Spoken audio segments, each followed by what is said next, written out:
Aquatic chemistry and water pollution की इस video में हम बात करने वाले हैं यूट्रिफिकेशन प्रोसेस के बारे में। और अगर ये क्वेश्चन आता है तो कौन कौन सी चीज़ें आपको लिख करके आनी है इजीएस्ट वे में, तो इन सारी चीज़ों के बारे में बात करेंगे। ठीक है, तो पहले समझते हैं कि यूट्रिफिकेशन होता क्या है। देखो, यूट्रिफिकेशन एक ऐसी प्रोसेस है जिसमें हमारे पास, आपने देखा होगा कि जो हमारे पास तालाब होते हैं जहाँ पर वहाँ पर वाटर ठहरा हुआ रहता है, तो वहाँ पर उस कंडीशन में हमारे पास उस तालाब के ऊपर ना कुछ हरे हरे से शैवाल से बहुत सारे हो जाते हैं, तो उसी को बोलते हैं हम यूट्रिफिकेशन प्रोसेस। आपको मैं यहाँ पर इमेज भी दिखा दूंगा कि यूट्रिफिकेशन में हमारा जो तालाब होता है उसका हाल क्या होता है। अब वहाँ पर जो तालाब होते हैं उसके ऊपर ग्रीन कलर की चादर सी बिछ जाती है, उसी को यूट्रिफिकेशन कहते हैं। अब ये होता क्यों है? ये होता इसलिए है कि हमारा जो वाटर होता है, पानी जो होता है, उस पानी में अगर न्यूट्रिशंस की यानी कि पोषक पदार्थों की मात्रा अगर बढ़ जाएगी तो वहाँ पर जो ये माइक्रो ऑर्गेनिज्म, एल्गीज और ये जो एक्वेटिक प्लांट्स हैं, इनके बढ़ने की पॉसिबिलिटी, ग्रोथ करने की पॉसिबिलिटी भी बढ़ जाएगी, क्योंकि वहाँ पर यार न्यूट्रिशंस, पोषक पदार्थ बढ़ चुके हैं। क्योंकि यार हर एक पेड़ को ना दो चीजें चाहिए, एक तो हमारे पास पोषक पदार्थ और उनको पचाने के लिए ऑक्सीजन, यानी कि उन पोषक पदार्थों से ऑक्सीजन की सहायता से भोजन बनाना, दो चीजों की जरूरत होती है। तो हमारे पास वहां पर न्यूट्रिशंस की मात्रा बढ़ जाएगी, पोषक पदार्थों की मात्रा बढ़ जाएगी, तो उस कंडीशन में पहली जो चीज थी वो तो फुलफिल हो गई। दूसरी चीज बचती है ऑक्सीजन। वो कहां से मिलेगी? वो हमारे पास जो वाटर होता है, जो तालाब का, समुद्र का जो वाटर होता है, वहां पर डिजोल्व ऑक्सीजन होती है, उस पानी में घुली हुई ऑक्सीजन होती है, उसको यूज करते हैं ये algae, aquatic plants for growth. ठीक है, ग्रोथ करने के लिए।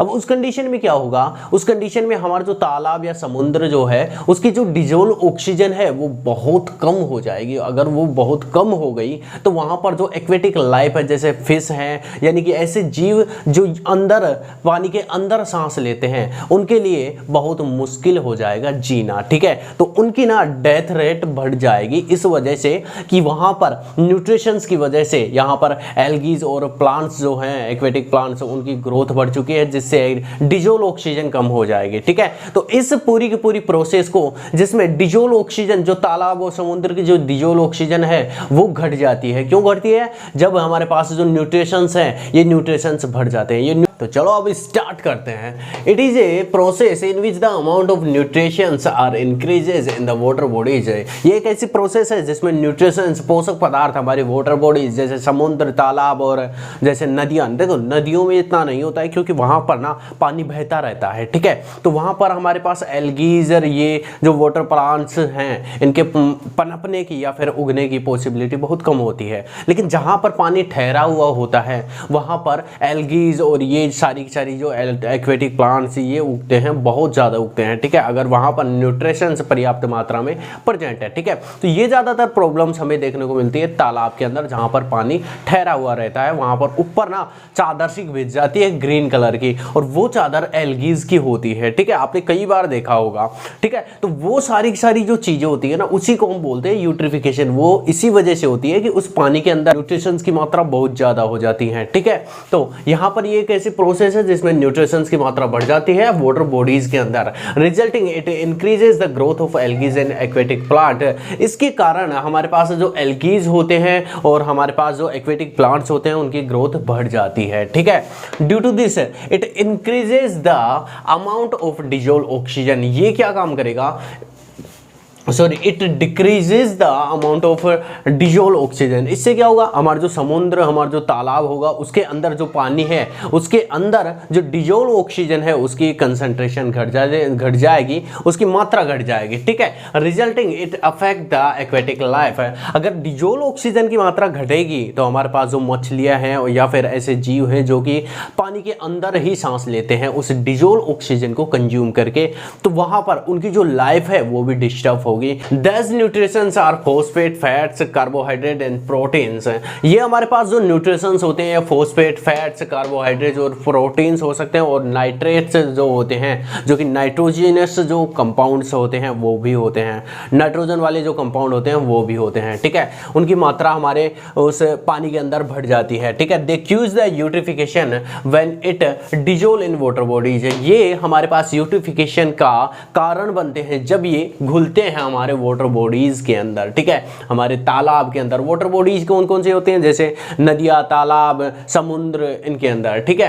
As increases the eutrophication process the growth as well as death of algae and aquatic plant are increases. तो देखो यूट्रिफिकेशन अगर बढ़ेगा तो हमारे पास एल्गीज, हमारे पास प्लांट जो होंगे, एक्वेटिक प्लांट है, उनकी कंसंट्रेशन या फिर उनकी जो अमाउंट है, उनकी जो मात्रा है वो भी बढ़ेगी, वो भी ग्रोथ करेंगे। तो हमारे पास बहुत सारे ये फैल जाएंगे। अब ये बहुत सारे हो जाएंगे एल्गीज और एक्वेटिक प्लांट, तो इनकी जो डेथ रेट है यानी कि मरने की या फिर उनके समाप्त होने की जो रेट है वो भी बढ़ेगी। क्योंकि यार मान लो एक हमारे पास 100 पेड़ है, एक हमारे पास 1 लाख पेड़ है, तो उनमें से हमारे पास पेड़ों के मरने की पॉसिबिलिटी कहां पर ज्यादा होगी, जहां पर 1 लाख पेड़ होंगे। तो ऐसी कंडीशन में हमारे पास क्या होगा, जब ये एल्गीज या फिर जो एक्वेटिक प्लांट है इनकी डेथ होगी तो ये क्या काम करेंगे, ये सारी की सारी ना ये हमारे पास समुद्र या फिर तालाब के जो पेंदा है वहां पर जाकर के जम जाएंगे, ठीक है। अब वहां पर जाने के बाद क्या होगा, जो हमारे पास वाटर में जो माइक्रो ऑर्गेनिज्म हैं वो इन प्लांट्स को या एल्गीज को तोड़ेंगे,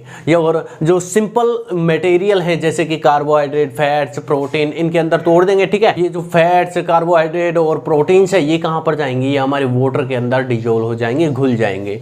तो ये क्या है, ये हमारे पास ऑर्गेनिक मटेरियल है, ये हमारे पास न्यूट्रिशंस हैं फॉर हमारे माइक्रो ऑर्गेनिज्म है। यानी कि माइक्रो ऑर्गेनिज्म अब in carbohydrates, in proteins, in fats को कंज्यूम करेगा एज ए पोषक पदार्थ, एज ए न्यूट्रिशंस। और इस कंडीशन में देखो यहां पर दो चीजें हो रही हैं। एक तो यहां पर हमारे पास जो वाटर के अंदर माइक्रो ऑर्गेनिज्म होते हैं, सूक्ष्म जीव होते हैं, या हमारे एल्गीज को जो मर चुके हैं, एल्गीज, एक्वेटिक प्लांट, उनको तोड़ेंगे, और तोड़ेंगे तब हमारे तब उस कंडीशन में डिजोल्व ऑक्सीजन को कंज्यूम करेंगे जो वाटर के अंदर डिजोल्व हुई होती है, ठीक है। अब यहां पर भी हमारे पास डिजोल्व ऑक्सीजन कंज्यूम हो रही है। एक दूसरी कंडीशन है जिसमें ये सिंपल कार्बोहाइड्रेट, फैट और प्रोटीन में जब ये तोड़ेगा, उसके बाद इन कार्बोहाइड्रेट, फैट्स और प्रोटीन को जब ये कंज्यूम करेगा और इनका जब ऑक्सीडेशन करेगा एनर्जी प्राप्त करने के लिए, तब भी ये ऑक्सीजन का यूज करेगा। और वो ऑक्सीजन कौन सी होगी, डिजोल्व ऑक्सीजन। तो यहां पर ओवरऑल हमारा जो वाटर जो होता है उसमें डिजोल्व ऑक्सीजन की मात्रा घटती चली जाएगी, और डिजोल्व ऑक्सीजन की मात्रा घटेगी तो वहां पर जो लाइफ है, जो एक्वेटिक लाइफ है, उस पर बहुत बुरा असर होता है, ठीक है। इसी को बोलते हैं यूट्रिफिकेशन। तो which sinks in the bottom of water bodies, जिससे ये पेंदे में चले जाएंगे मरे हुए एल्गीज और प्लांट्स, ठीक है। When where micro organism break it and consume और डिजोल्व ऑक्सीजन, जब हमारे जो माइक्रो ऑर्गेनिज्म हैं जब इनको तोड़ेंगे, ब्रेक डाउन करेंगे इन मरे हुए एल्गीज और प्लांट्स को, तब भी ये डिजोल्व ऑक्सीजन को कंज्यूम करेंगे, ठीक है। अगली चीज type, on the basis of this nutrients eutrophication is classified into following categories. Eutrophication को हम फॉलोइंग कैटेगरीज में डिवाइड कर सकते हैं on the basis of this nutrients, यानी कि ये जो हमारे पास पोषक पदार्थ होते हैं इसके बेसिस पर हम इसको 2 पार्ट में डिवाइड कर सकते हैं हमारे यूट्रिफिकेशन को। फर्स्ट है natural eutrophication. Eutrophication can be occur by natural process. अब यूट्रिफिकेशन हमारे नेचुरल प्रोसेस के थ्रू भी हो सकता है, वो कैसे होगा वो देखते हैं। इन नेचुरल प्रोसेस या फिर in natural eutrophication the nutrients are increases by natural resources, यानी कि जो ये पोषक पदार्थ हैं हमारे उस तालाब के अंदर, हमारे वाटर बॉडीज के अंदर, वो हमारे पास नेचुरल तरीके से भी बढ़ सकते हैं। इसका रीजन हमारे पास नेचुरल रिसोर्सेज से भी बढ़ सकते हैं, ठीक है, इन वाटर बॉडीज के अंदर, ठीक है। And during the process oligotrophic lake is converted into eutrophic lake, यानी कि इस कंडीशन में क्या होता है, ओलिगोट्रोफिक लेक, यानी कि ओलिगोट्रोफिक लेक किसे कहते हैं, ओलिगोट्रोफिक लेक उसे कहते हैं जहां पर उस लेक में हमारे पास न्यूट्रिशंस की मात्रा बहुत कम होती है। ये जो ओलिगोट्रोफिक लेक है ये कन्वर्ट हो जाती है हमारी यूट्रोफिक लेक में। यूट्रोफिक लेक ऐसी लेक होती है जिसमें हमारे पास न्यूट्रिशंस, पोषक पदार्थों की मात्रा बहुत ज्यादा होती है, ठीक है।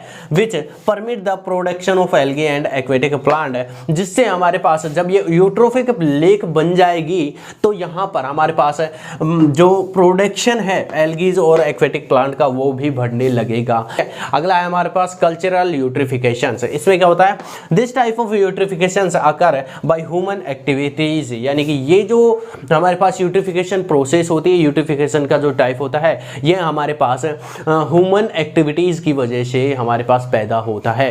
पहला जो था उसमें हमारे पास नेचुरल तरीके से हमारे वाटर बॉडीज के अंदर यूट्रिफिकेशन हो रहा था, लेकिन सेकंड जो है इसमें हमारे ह्यूमन एक्टिविटीज, कुछ ऐसी एक्टिविटीज होती हैं जिनकी वजह से हमें यूट्रिफिकेशन देखने को मिलता है। अब वो एक्टिविटीज कौन कौन सी होती हैं वो देखेंगे, ठीक है। Because humans are responsible for 80% nitrogen and 75% phosphorus in lake, यानी कि हम ना 80% ऑफ नाइट्रोजन जो होता है हमारे लेक्स के अंदर और हमारे पास 75% फॉस्फेट या फिर फॉस्फोरस जो हमारे पास कंपाउंड्स होते हैं या फॉस्फोरस होता है, इसकी रेस्पॉन्सिबिलिटी 80 से 75% से 85% इन दोनों चीज़ों की पॉसिबिलिटी हम ह्यूमंस की वजह से होती है। क्योंकि हमारी जो इंडस्ट्रीज होती हैं या फिर फर्टिलाइजर्स का जो हम यूज़ कर रहे हैं हमारी प्रोडक्शन बढ़ाने के लिए, हमारी जो फसलों का प्रोडक्शन बढ़ाने के लिए जो हम फर्टिलाइजर्स का यूज़ कर रहे हैं, वो सारी जो केमिकल्स हैं वो नदी या फिर तालाबों में चले जाते हैं,